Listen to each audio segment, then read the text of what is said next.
Marilah kita berdoa. Kasih karunia dan damai sejahtera dari Allah Bapa kita dan Kristus Yesus menyertai kamu. Amin.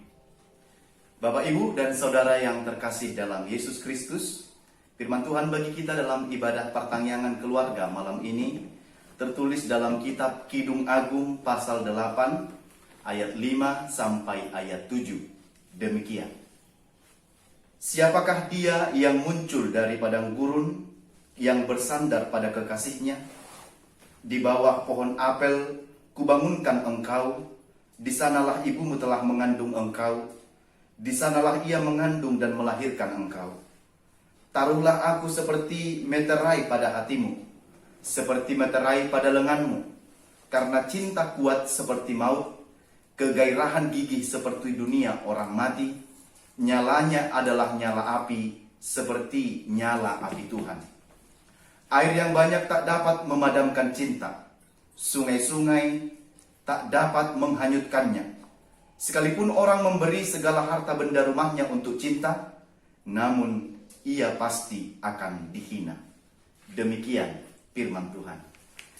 Bapak, Ibu, dan Saudara yang terkasih dalam Kristus Yesus, banyak orang yang menilai bahwa kebahagiaan itu terletak pada harta, terletak pada uang, terletak pada jabatan, terletak pada pangkat, atau terletak pada kekayaan. Bahkan banyak orang menjadikan apa yang saya sebutkan tadi menjadi ukuran atau standar kebahagiaan di tengah-tengah dunia ini. Lalu pertanyaannya adalah, apakah benar demikian? Jika seorang mempunyai harta yang banyak, uang yang banyak, kekayaan yang melimpah-limpah, pangkat dan jabatan yang tinggi, apakah dia lantas sudah memiliki kebahagiaan? Atau jika semua orang sudah memiliki itu dalam kehidupannya, apakah dimungkinkan bahwa dia tidak akan mengalami pergumulan lagi? Bapak, Ibu, dan Saudara, saya mau katakan belum tentu. Sebab kebahagiaan sejati adalah ketika setiap manusia, ketika kita, orang-orang yang percaya kepada Tuhan, tetap mensyukuri segala kebaikan dan rahmat Tuhan dan kemurahan Tuhan yang diberikannya di dalam perjalanan kehidupan kita. Jadi letak kebahagiaan manusia bukan tergantung pada banyak dan besarnya ukuran harta, uang yang dia miliki. Tetapi letak kebahagiaan kita sebagai orang Kristen adalah ketika kita hidup bersama dengan Yesus. Lalu bagaimanakah membangun keluarga yang bahagia? Di tengah perkembangan zaman sekarang ini dan di tengah-tengah pergumulan akibat pandemi COVID-19, maka dari khotbah pertanyaan malam ini kita akan belajar bagaimana mewujudkan harapan kita membangun keluarga yang bahagia sesuai dengan topik pertanyaan malam ini. Bapak, Ibu, dalam kitab Kidung Agung ini dijelaskan bagaimana hubungan kemesraan antara sepasang suami istri. Demikianlah hendaknya digambarkan hubungan kedekatan antara Allah dengan umatnya, dengan bangsanya, bangsa Israel. Dan demikian jugalah digambarkan hubungan kedekatan kita dan kemesraan kita dengan Allah yang mencipta kita. Oleh karena itu, membangun keluarga yang bahagia menurut Kidung Agung pasal 8 ayat 5-7 ini ada 3 hal. Yang pertama adalah menghargai kasih dan pengorbanan orang tua. Pada ayat 5 tadi sudah saya baca, dikatakan di situ, di bawah pohon apel kubangunkan engkau, di sanalah ibumu telah mengandung engkau, di sanalah ia mengandung dan melahirkan engkau. Di bawah pohon apel kubangunkan engkau. Hal ini mau menunjukkan peran orang tua yang sangat besar dalam kehidupan anaknya. Jadi kita ingat, mulai kita dikandung oleh ibu kita, sampai kita dilahirkan ke dunia ini, hingga kita ada dalam kehidupan kita, sampai orang tua memberangkatkan kita memasuki satu rumah tangga yang baru atau kepada satu jenjang pernikahan. maka orang tua kita memiliki peran yang sangat luar biasa dalam perjalanan hidup kita. Karena itu dalam khotbah ini untuk membangun keluarga yang bahagia, maka seorang orang tua harus tetap memberi doa, dukungan agar anaknya mampu menikmati keluarga yang berbahagia. Karena itu jika statusnya adalah sebagai orang tua, maka ia harus memberi doa, dukungan kepada anak-anaknya, supaya keluarga itu menjadi keluarga yang bahagia. Dan jika statusnya adalah sebagai anak, marilah membangun, membina hubungan yang baik kita dengan orang tua kita yang telah membimbing kita. Dan terimalah setiap bimbingan, arahan, nasihat yang bersifat positif yang datang dari orang tua kita. Itulah yang sebabnya yang pertama saya katakan, hargailah kasih dan pengorbanan orang tua kita jika kita ingin membangun satu keluarga yang bahagia.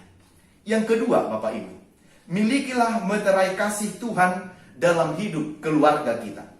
Pada ayat 6 disampaikan, taruhlah aku seperti meterai pada hatimu, seperti meterai pada lenganmu, karena cinta kuat seperti maut, kegairahan gigi seperti dunia orang mati, nyalanya adalah nyala api, seperti nyala api Tuhan.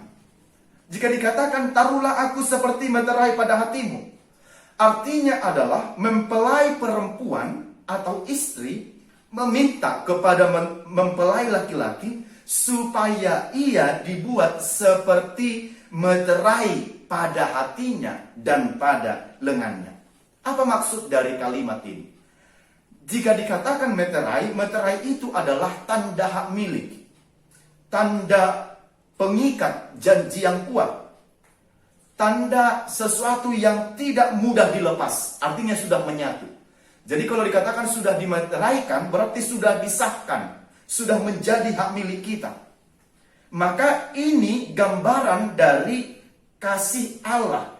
Gambaran kasih Allah telah dimeteraikan di dalam hati kita, di dalam hati suami dan istri, di dalam hati pasangan itu. Itu sebabnya dalam hidup suami istri harus ada meterai kasih. Yang utama ada dalam pasangan suami istri itu adalah meterai kasih dari Tuhan Allah. Oleh karena itu di dalam hidup suami istri dalam kehidupannya sehari-hari akan terukir di dalam hati pasangan itu meterai kasih tadi. Artinya yang mendasari hubungan mereka sebagai suami istri atau hidup dalam satu keluarga itu adalah kasih Allah. Harus kasih inilah, cinta inilah yang mendasari hubungan dalam satu keluarga atau hubungan suami istri di tengah-tengah keluarga. Itu yang disebut dengan meterai kasih inilah yang menjamin lahirnya persekutuan yang baik di tengah-tengah keluarga di dalam Yesus Kristus. Itu sebabnya yang pertama harus ada adalah cinta. Ini adalah dasar dari setiap orang yang melangsungkan pernikahan atau membentuk satu rumah tangga yang baru. Jika meterai kasih ini ada dalam hubungan suami istri dalam keluarga, maka kita yakin dan percaya seberat apapun cobaan, seberat apapun tantangan, dan seberat apapun ujian dalam kehidupan yang mengena ke dalam keluarga itu, maka keluarga itu tidak akan roboh, tidak akan binasa, dan tidak akan dapat dihancurkan oleh apapun. Ini dia yang harus teguh. Justru walaupun pergumulan itu ada, persoalan itu ada, karena cinta itu sudah mendasar dalam hati pasangan suami dan istri itu, justru mereka semakin akan kuat. Justru mereka semakin akan tegar, semakin akan kokoh, dan saling mengasihi. Karena sejatinya yang utama yang ada dalam hati mereka adalah cinta yang sudah tertanam itu. Itulah dasar dari hubungan suami dan istri di tengah keluarga. Karena itu meterai kasih dari Tuhan itu tidak bisa dibeli oleh harta.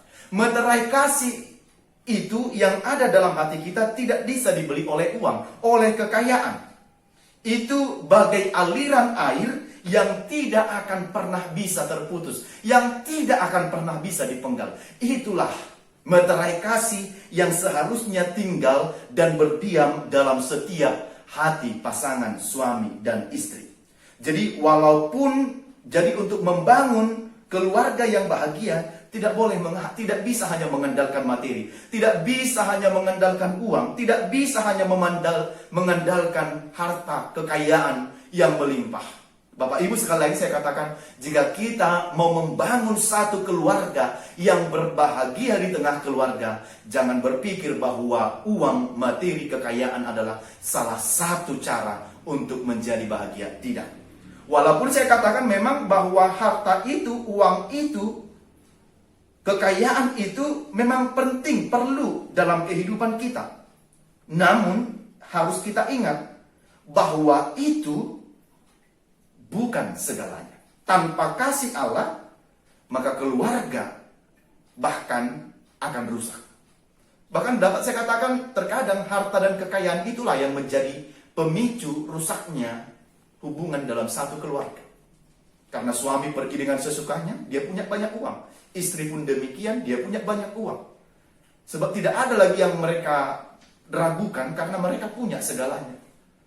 Tetapi apakah cintanya bertumbuh? Belum tentu. Nah, oleh karena itu, banyak pasangan nikah yang kaya, yang mempunyai banyak harta, yang berpendidikan tinggi, yang mempunyai gelar akademis yang tinggi. Tetapi lihat, pernikahannya tidak bahagia. Bahkan pernikahannya hancur dan kandas. Pernikahannya tidak sedamai pernikahan yang lain. Maka cinta menjadi dasar dalam membangun keluarga. Cinta itu harus ada pada hati kedua mempelai, laki-laki dan perempuan atau suami dan istri. Bukan, sekali lagi, bukan harta. Bukan tampilan fisik yang utama, bukan nafsu yang menguasai pikiran setiap pasangan itu, bukan pekerjaan, bukan harta warisan, harta gonogini yang ditinggalkan oleh orang tuanya. Bukan itu yang mendasari untuk membangun satu rumah tangga yang berbahagia. Sekali lagi, yang utama adalah kasih yang harus melekat pada hati. Kasih yang harus melekat pada hati. Jika cinta itu, kasih itu melekat dalam hati pasangan suami istri, maka tidak akan mungkin lagi terjadi perzinahan, perselingkuhan, main hati kepada laki-laki atau perempuan lain. Jika pasangan kita tetap di hati kita, cintanya bertumbuh di dalam hati kita, maka pasangan kita itu tidak akan mungkin berkhianat dari kita.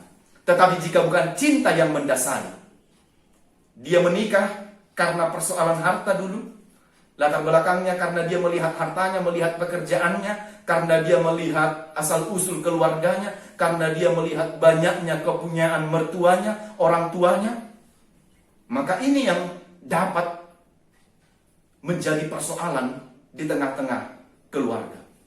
Karena itu, sekali lagi Bapak Ibu dan saudara yang dikasihi Tuhan Yesus Kristus, maka jadikanlah cinta sebagai meterai yang mengikat antara hubungan suami dan istri di tengah-tengah keluarga kita. Maka jika pasangan kita tetap di hati kita, maka tidak mungkin dia akan, sekali lagi, tidak akan mungkin dia berkhianat kemanapun, dengan siapapun dia pergi. Dan kalaupun ada yang lebih ganteng atau yang lebih cantik mungkin dari pasangannya, yang lebih kaya dan lebih mapan dari pasangannya, maka tidak akan mungkin dia berpaling karena cintanya sudah melekat kepada pasangan suami atau istrinya. Itu karena cinta itu harus kuat, mengakar di dalam setiap hati orang yang berkeluarga, berpasangan, yang sudah suami istri. Dalam ayat ini juga tadi dikatakan selanjutnya, cinta itu juga tidak hanya dimeteraikan di hati, tetapi dimeteraikan juga di lengan. Kenapa di lengan? Sebab lengan adalah simbol dari perbuatan. Jadi cinta tidak hanya manis di bibir. Cinta tidak hanya sebatas kata-kata, tetapi cinta harus sampai kepada action, aksi, perbuatan. Jika saya katakan cinta kepada orang lain, cinta kepada istri saya, cinta kepada anak-anak saya, maka saya harus berbuat. Alangkah binasa dan alangkah prihatinnya ketika seorang mengatakan dia cinta tetapi dia tidak berbuat. Ini sama dengan hal yang omong kosong. Jadi cinta itu berbuat dan tampak dalam kehidupan sehari-hari. Jangan seperti seorang bapak yang sedang mabuk di tengah-tengah keluarga, lalu dia bilang, demi kau dan sebuah hati terpaksa aku harus begini. Sementara istrinya pergi banting tulang, dia pergi mencari nafkah, tetapi suaminya tetap masih di kedai tua, masih bernyanyi demi kau dan sebuah hati. Ini kan hanya omong kosong, tidak berbuat, tidak ada perbuatan yang aksi yang jelas dalam kehidupannya. Oleh karena itu, jika kita cinta terhadap pasangan kita, keluarga kita, anak kita, tunjukkanlah dengan perbuatan. Terlebih di tengah pandemi COVID-19 ini, keluarga harus menunjukkan sikap saling peduli, beribadah, berdoa bersama di tengah keluarga. Begitu juga menunjukkan di tengah perkembangan teknologi ini, setiap kita harus mempergunakannya dengan baik. Ya, karena persoalan media sosial ini pun banyak keluarga yang akhirnya menjadi berantakan, rusak, tidak baik, bercerai. Karena apa? Awalnya like status, selanjutnya komen, berlanjut ke inbox, minta nomor WA, chatting di WA, cerita nyaman, komunikasi. Setelah komunikasi, bertemu, setelah bertemu terjadi perselingkuhan. Hati-hati dengan menggunakan media sosial di zaman ini. Kita harus punya komitmen membangun keluarga yang berbahagia di dalam Yesus. Yang terakhir, yang ketiga, percayalah dengan kekuatan cinta. Ayat 7 tadi dikatakan, air yang banyak tak dapat memadamkan cinta, sungai-sungai tak dapat menghanyutkannya, sekalipun orang memberi segala harta benda rumahnya untuk cinta, namun ia pasti akan dihina. Inilah yang dikenal, yang saya sebut dengan the power of love, kekuatan dari cinta. Kekuatan cinta itu tidak dapat dipadamkan, dihanyutkan oleh apapun, bahkan oleh air sebesar apapun. Jika terjadi banjir, mungkin rumah-rumah, batu yang besar, tumbuh-tumbuhan akan dihanyutkan. Tetapi cinta yang bertumbuh di dalam hati kita terhadap Tuhan, terhadap pasangan kita, karena persoalan air sebesar apapun tidak akan mampu menghanyutkannya. Sekali lagi, tidak akan mampu menghanyutkannya.